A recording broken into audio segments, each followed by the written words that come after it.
Ceci est un livre audio autogénéré par Google. Bertrand Cantat. Entre éthique du dégagement et immanence du contrôle. Thomas Rousseau. Bertrand Cantat. Entre éthique du dégagement et immanence du contrôle. L'Harmattan. Copyright L'Harmattan, 2011. 5 à 7 rue de l'École Polytechnique, 75 005 Paris. http://www.librairieharmattan.com. Diffusion.harmattan@wanadoo.fr. harmattan@wanadoo.fr. ISBN 978-2-296-55-573-0. EAN 9 782 296 555 730. Avant-propos.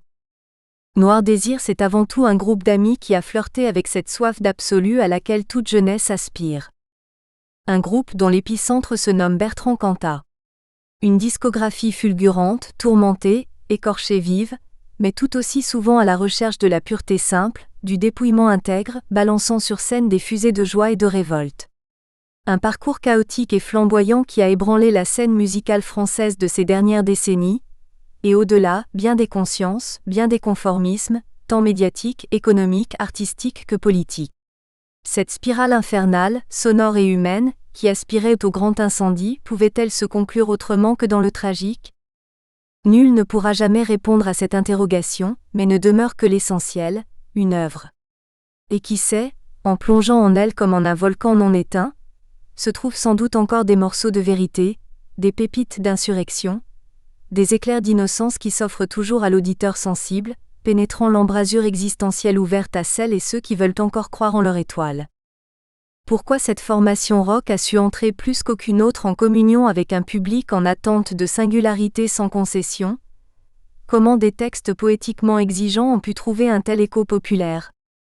Le positionnement radical du groupe vis-à-vis de sa propre médiatisation, ses engagements citoyens de plus en plus manifestes au long de cette carrière hors norme, cette faculté de surfer entre spectacle et anonymat, violence et sensibilité, ses influences littéraires et idéologiques, la personnalité déterminante de Cantat et finalement le drame de Vilnius. Ce livre se propose de disséquer ces questions et d'autres plus adjacentes, d'entrer en gravitation autour de cette étoile filante, de cet astre fou qui lui encore et dont l'avenir demeure ouvert sur le possible, cet astre qui a su traverser des trous noirs pour renaître à plusieurs reprises de ses cendres et qui est définitivement nommé Noir Désir. Irréductiblement, cruellement, librement. Un groupe de rock qui a proposé des torrents de lumière et d'obscurité, établissant des liens invisibles avec son public. Une pluie de chansons pour insurger, ivre de poésie et de colère, à en faire rajeunir les morts. À la bouche de Cantat ont résonné des secousses sismiques, des fulgurances dissidentes qui ont épaulé toute une jeunesse, frappée par ces mots descendus d'ailleurs, ces notes qui ont circulé dans leurs entrailles, notes nerveuses, épineuses, combatives, sans demeure ni bannière, ouvrant des gouffres, entaillant des rêves impossibles, décimant la résignation et l'apathie, laissant des sentiers ouverts devant nous, même couverts d'écorchures et d'échymoses, des contrées pour assoiffer de torrents qui mènent ailleurs. Pour le pire et le meilleur.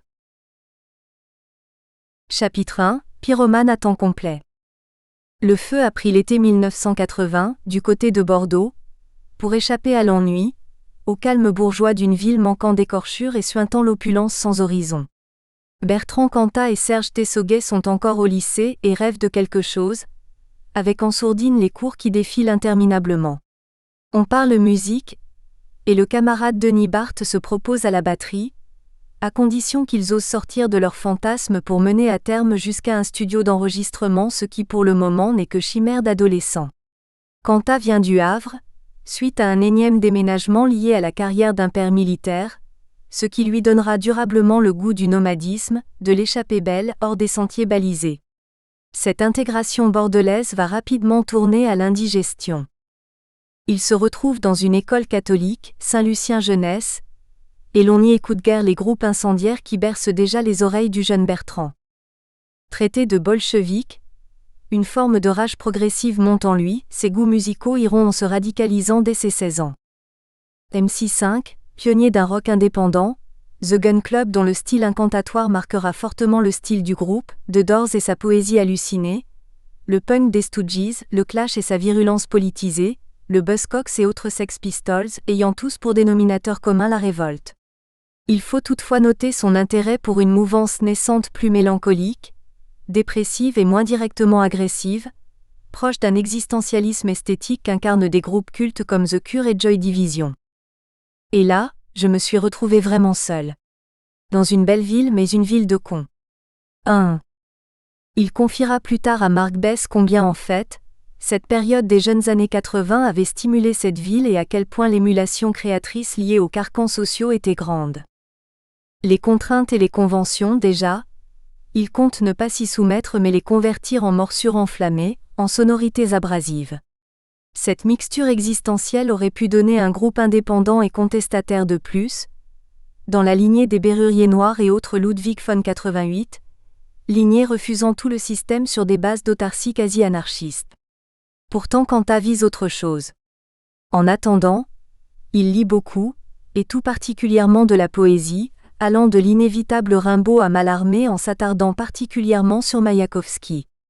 Il écrit également depuis ses 12 ans. J'ai découvert des univers fabuleux qui m'ont donné envie de me jeter à l'eau, moi aussi. 2. Kanta est plutôt un littéraire donc. Il ne travaille sérieusement qu'en français et philosophie et rêve le reste du temps. En 1981, le trio originel, formé de Serge, Bertrand et Denis, relève ce défi.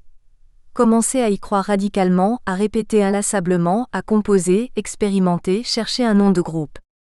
Il songe alors à Psycho 6.35, Station Désir pour enfin accoucher de Noir Désir encore au pluriel.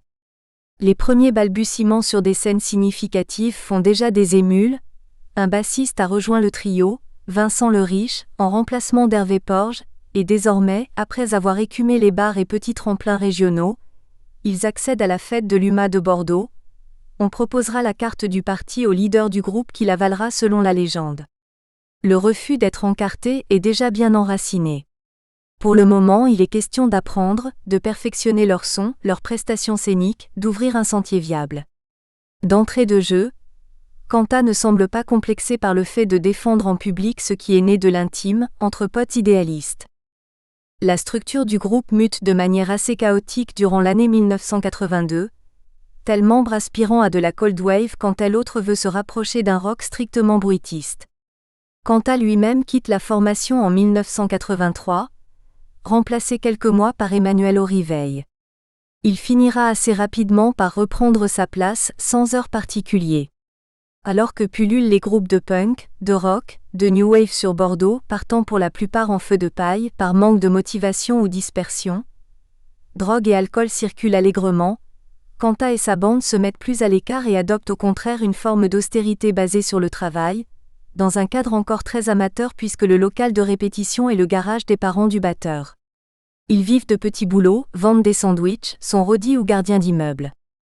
Un tremplin organisé par FR3 et remporté leur permet de multiplier les ouvertures, mais pour le moment, ils refusent la précipitation d'un enregistrement hâtif pour continuer à parfaire leurs idées sur ce que doit devenir cette formation amicale. Quelques aléas modifient encore la constitution du groupe qui se détermine désormais clairement comme suit. Kanta chante et écrit, Bart à la batterie, Vidalanque à la basse et Tessoguet à la guitare. Les mois passent et le style se singularise un peu plus, il leur manque encore une pièce importante, un producteur. Ils songent furtivement à Ray Manzarek lié aux Doors, mais c'est Theo Accola, musicien américain fort singulier lui aussi puisqu'il mélange punk, folk et country, qui va leur ouvrir une porte décisive dans cette recherche. Étant tombé sur leur cassette de démo, il a un coup de foudre et va défendre leur qualité au sein de son propre label, Barclay. Une directrice artistique est envoyée en repérage, Sylvie Père, et assiste à une prestation du groupe au Chat Bleu, célèbre boîte de nuit bordelaise. Elle en ressort conquise et doit désormais convaincre le reste du label de la pertinence d'aider cette formation qui demeure indéfinissable, non réductible en tout cas à la scène dite alternative, en plein essor à l'époque. Trop de références poétiques, cinématographiques et hétéroclites pour les étiqueter facilement d'entrée de jeu. Un second personnage va définitivement ouvrir cette voie tant désirée par le groupe. Philippe Constantin, dirigeant artistique chez Barclay et ayant souvent le nez fin puisque son flair lui a déjà permis de repérer Higelin Téléphone, les Rita Mitsuko ou encore Stéphane Escher. Les tractations peuvent s'ouvrir, acceptant d'abandonner le pluriel pour passer au singulier quant à leur patronyme artistique, les musiciens ne feront plus jamais d'autres courbettes de circonstances. Ce groupe tel qu'il est, signé sur un tel label, a priori, cela devait déboucher sur un résultat contre nature qui défigurerait radicalement l'intégrité adolescente de ce quatuor possiblement manipulable et corruptible, comme tout groupe qui aurait aspiré au succès, à la reconnaissance, à l'intégration dans la France d'en haut. Un groupe qui aurait pu accepter d'être reformaté façon Star Academy. Mais le cours des événements va ouvrir une perspective inédite dans le milieu du rock et de ses rapports à l'industrie, qui régit ce petit monde incestueux. Quanta a su comprendre le double écueil à éviter. D'une part s'enfermer dans une chapelle intégriste d'un rock alternatif sans la moindre possibilité d'ouverture sur un public diversifié, d'autre part s'aliéner corps et âme à une major qui piétinerait ses espoirs d'expression authentique en une falsification unilatérale déjà vue bien des fois dans ce milieu, ce qui délégitime définitivement l'ambition de concilier éthique et communication artistique à grande échelle.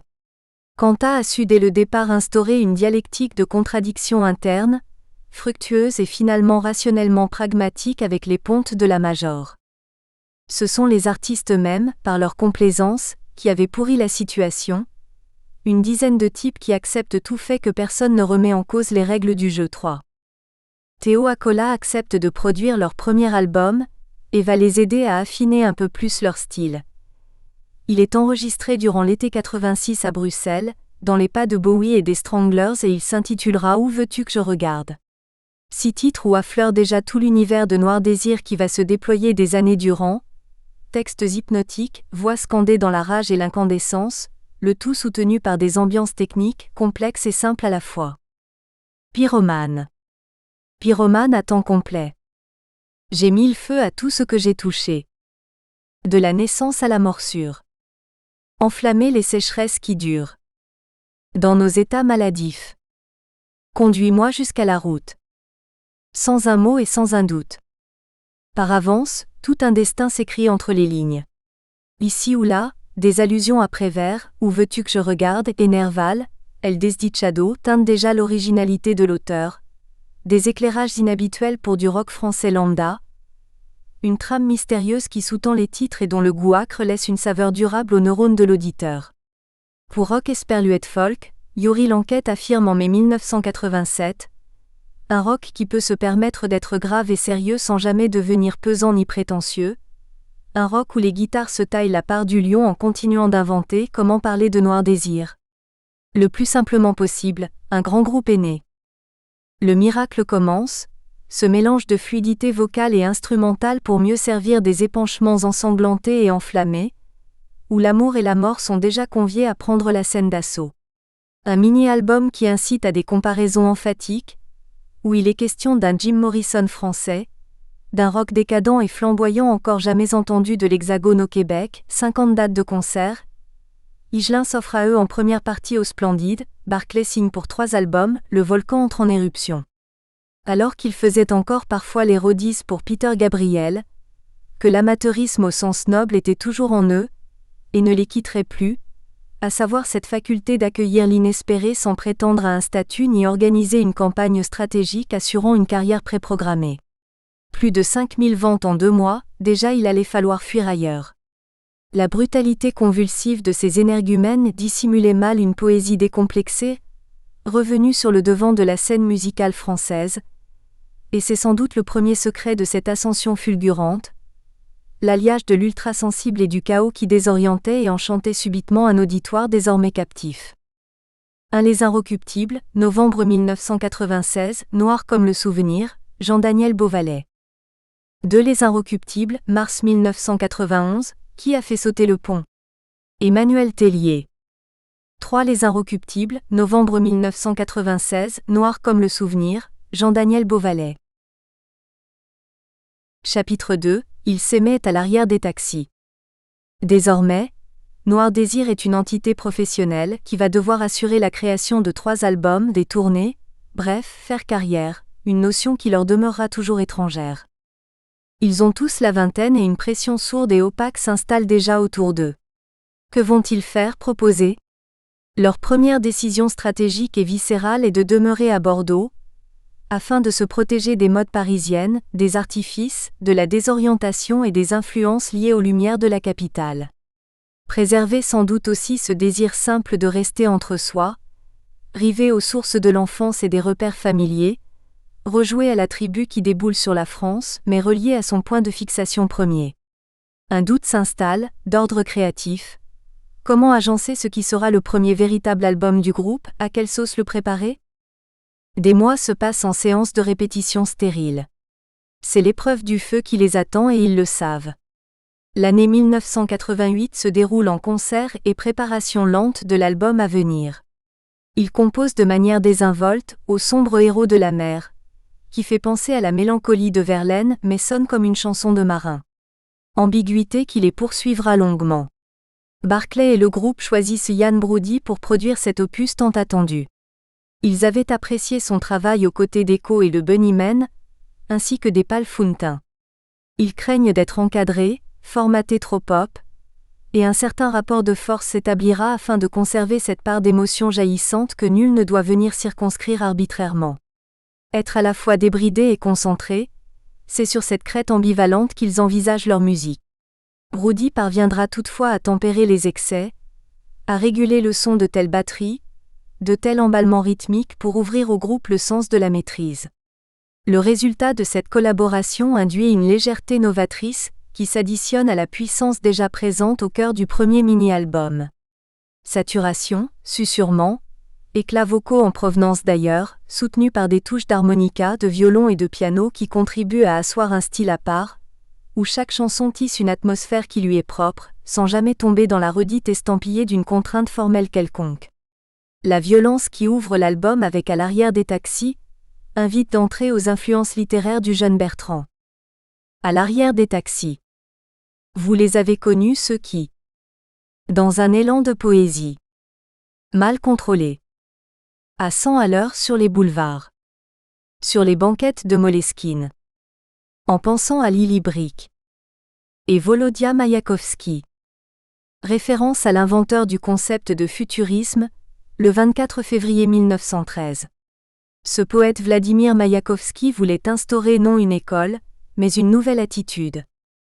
Les futuristes russes se qualifiaient eux-mêmes de Boudelianines, gens de l'avenir, et plaidaient pour la destruction du vieillard mangé par les mythes.